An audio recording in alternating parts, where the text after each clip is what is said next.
everyone, welcome back to another episode of Editing Basics.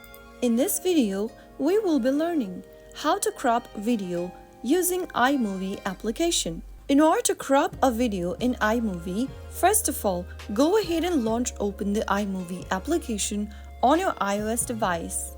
Once you do that, start up a new project or open up an existing one. To create a new project, go ahead and select one of the projects type on the bottom of the screen. This will now take you to your device's camera roll. Select a video or your photo you want to edit. After selecting a video or your image, click on the Create button at the bottom. This will now import the video that you've selected onto your timeline.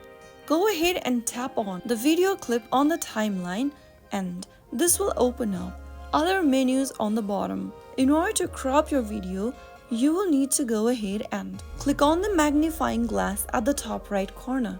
Use your fingers to pinch or spread the video to zoom in or out. Drag the video to reposition it.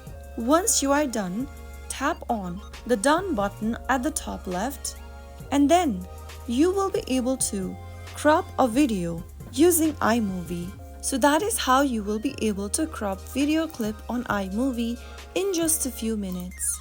I hope the tutorial was helpful to you. If it was, go ahead and give us a thumbs up. Don't forget to subscribe to the channel by hitting the subscribe button. Press the bell icon so that you'll never miss another upcoming upload from us. I will be back again in the next video. Thanks for watching.